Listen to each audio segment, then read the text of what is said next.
voting has begun in the Philippines in a general election that opinion surveys suggest will see a tough-taking mayor, dubbed the Punisher for his lax attitude to extrajudicial killings, clinch the presidency.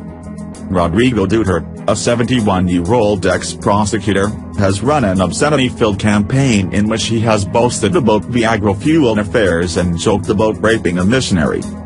Rights groups allege Duterte allowed death squads to kill more than 1,000 suspected criminals during his 2 decades as mayor of Davao City, an accusation he has at times denied and at other times bragged about. Philippines Duterte parried, the would-be president accused of using vigilante squads. Read more. The political establishment has warned that years of solid economic growth is threatened and foreign governments have looked on with trepidation as the country is a key regional player in the South China Sea dispute with Beijing. The front-page headline of the Philippine Star newspaper on Monday summed up the anxiety, "It's Judgment Day." In his last campaign speech on Saturday, Duterte, whose quick-fix plans to end crime and corruption have wooed voters, said there would be mass killings of criminals under his presidency. "Forget the laws on human rights," he said. "If I make it to the presidential palace, I will do just what I did as mayor. You drug pushers, hold-up men and do-nothings, you better go out. Because I'd kill you." Duterte's opponents are most fearful of his threats to abolish Congress or create a revolutionary government.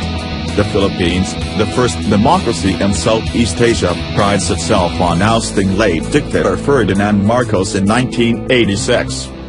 In the 5-way race with Duterte 10 poll points ahead, the outgoing president, Benigno Aquino, launched an 11th-hour attempt on Friday to unite the other candidates against him. Aquino had hoped they would rally their voters around his preferred successor, Manuel Marroquez, who is the grandson of a Filipino president. Analysis: Philippines elections 2016, what you need to know, The Guardian briefing.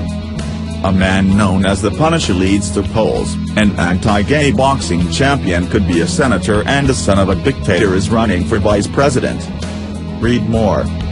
But despite Aquino's threats that Duterte is a dictator-to-be, the plan never materialized.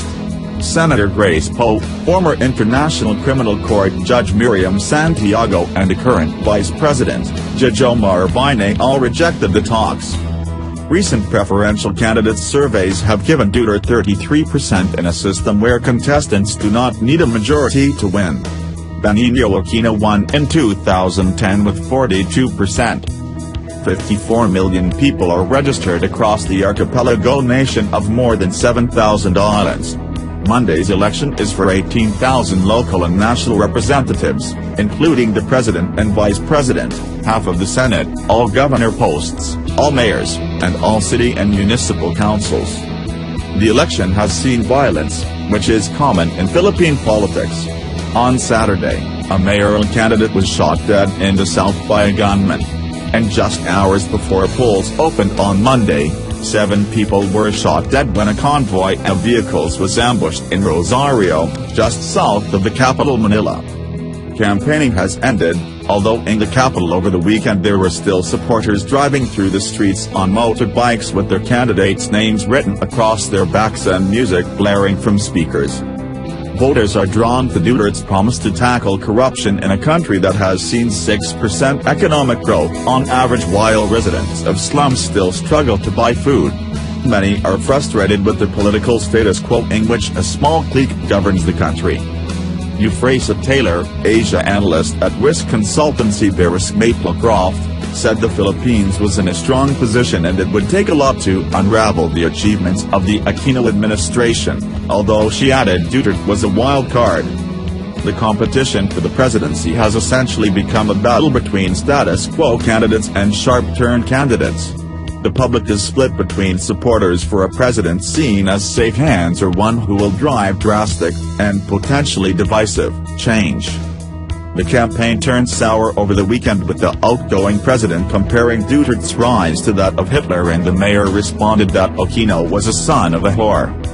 Observers have linked Duterte's demagogic rise with that of U.S. Republican frontrunner Donald Trump. Although Duterte calls Trump a bigot, they were both dismissed by the political establishment before becoming serious contenders. The anti-establishment mentality has also led to the rise of Marcos's son, Ferdinand Marcos Jr., who looks likely to win the vice presidency. The unity plan to block Duterte, which observers saw came too late, illustrates the disbelief from the Philippines' political dynasties. Yeah.